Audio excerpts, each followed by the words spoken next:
I leave tomorrow, so I'm trying to get the loose ends. So I thought I might put up a little of my Bali background. This isn't the first time for me to go to Bali. I went in '85 and I was part of a group, Gamelan Sekar Jaya.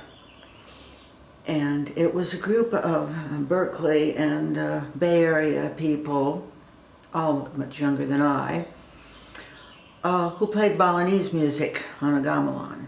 And it had Balinese teachers and everything, and was invited to do a tour in Bali.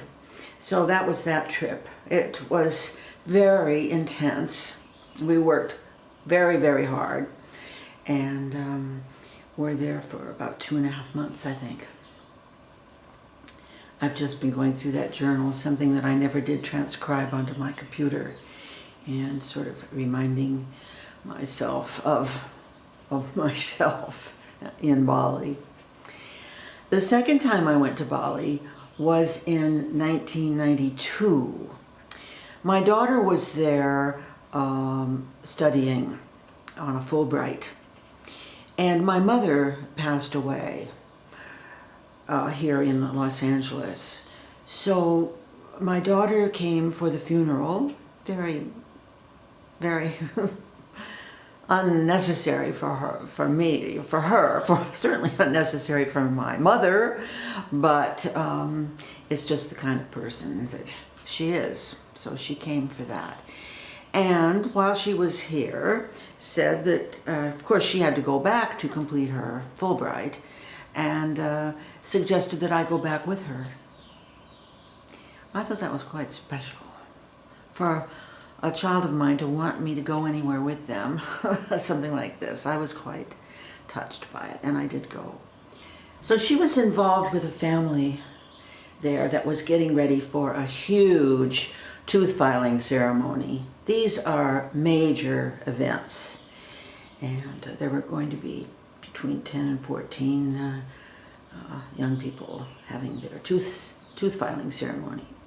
You wait till you've got a whole bunch, because it costs a lot, and then you can have the priest and everything that has to be done, which is can add up to a lot of time and money. So they had of course, they're extravagant ceremonies, and they're complete with music and entertainment and offerings. The Balinese offerings, you can write a book about them. There are hundreds of different kinds of handmade offerings that are required for different kinds of ceremonies. There were so many offerings had to be made for this ceremony that a lot of the neighbor women had been recruited, and a very important offering maker had been maybe hired to come in and supervise the operation.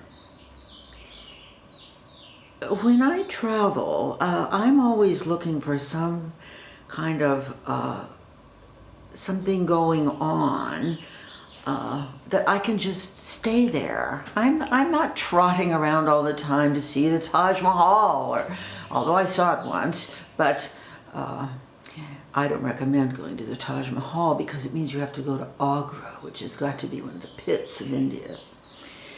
Anyway, I hung out there in the compound, the family compound, and that was the second trip that I ever took where Howard Munson had made a book for me.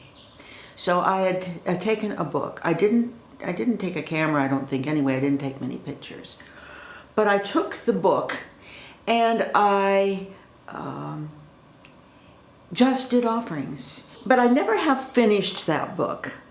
I only did the pages, the rectus pages, and so there are a lot of left-hand side pages that are blank. So I'm planning to take this book back with me on this trip and put this trip on the blank pages of the '92 trip.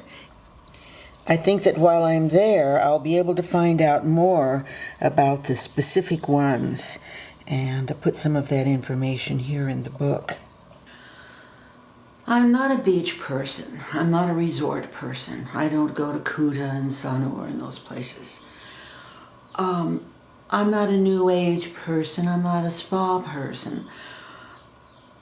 But I'm intrigued with cultural life, the daily life and ritual of people when I go someplace.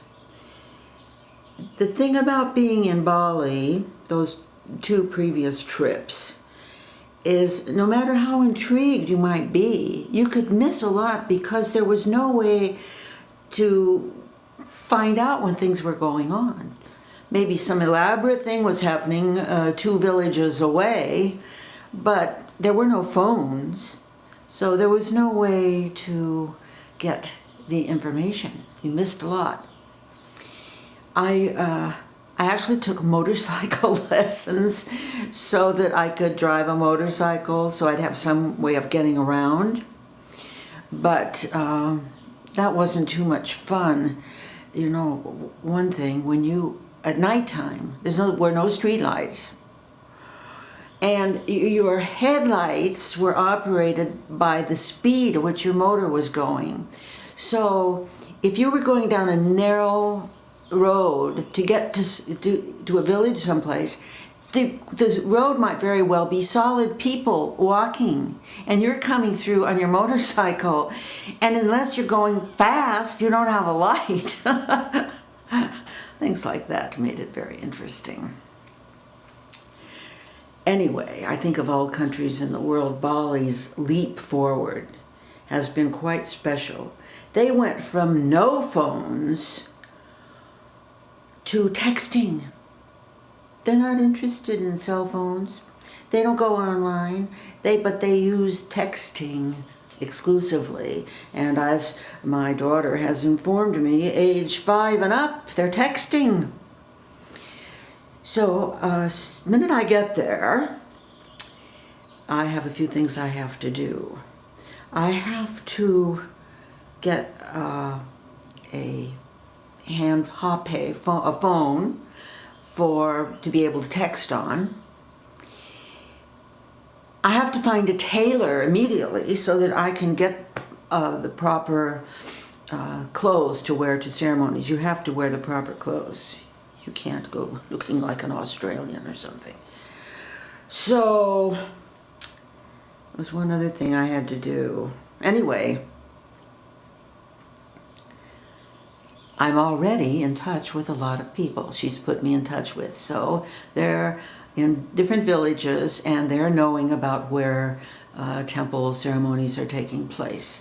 So it's interesting. We think of the aspects of technology, how they affect an exotic culture.